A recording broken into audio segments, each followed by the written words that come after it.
వంట చేసుకోవడానికి ఎక్కువ టైం లేనప్పుడు, ఇంట్లో కూడా ఎలాంటి కూరగాయలు లేనప్పుడు కేవలం 10 నిమిషాల్లోనే రెడీ అయ్యే ఈ రెసిపీని అయితే ఒకసారి ట్రై చేసి చూడండి.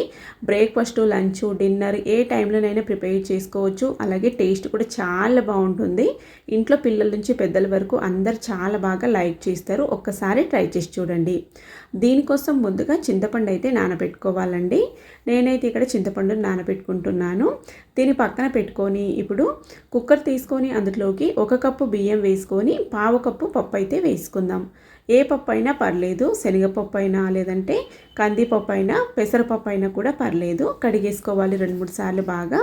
ఇందులోకి 1 కప్పు ఉల్లిపాయ ముక్కలు, 1 కప్పు టొమాటో ముక్కల్ని వేసేసుకొని ఇప్పుడు ఇందులోకి వెల్లుల్లిపాయ రేకల్ని పొట్టు తీసి వేసుకోవాలి. ఉప్పు, అలాగే జీలకర్ర పొడి, పసుపు, ధనియాల పొడి, అలాగే అల్లం పేస్ట్ కూడా వేసేసుకుందాం. 1 కప్పు బియ్యము, పావు కప్పు పప్పుకి 4 కప్పుల నీళ్ళు అయితే పడతాయి. ఇక్కడ కొద్దిగా లిక్విడ్ కన్సిస్టెన్సీలో ప్రిపేర్ చేసుకుంటే బాగుంటుంది ఈ రెసిపీ అయితే. ఇందులోనే 1 టీ స్పూన్ నెయ్యి కూడా వేసేసుకొని ఒకసారి బాగా మిక్స్ చేసుకోవాలి. ఇందులోకి ఒక 2 పచ్చిమిర్చిలని చీలికల్లాగా కట్ చేసి వేసేసుకొని ఒక పావు టీ స్పూన్ అంతా కారం అయితే వేసుకుంటున్నానండి.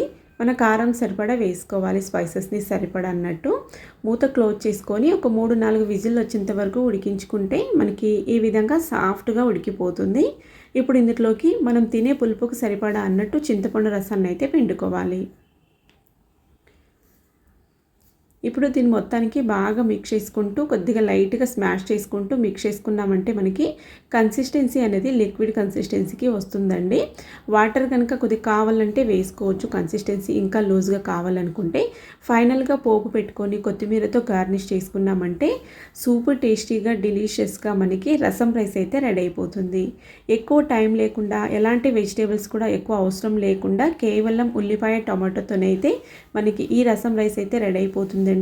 బ్రేక్ఫాస్ట్, లంచ్, డిన్నర్ ఎప్పుడైనా ప్రిపేర్ చేసుకోవచ్చు. చాలా బాగా లైక్ చేస్తారు. ఒక్కసారి ట్రై చేసి చూడండి. Thank you for watching.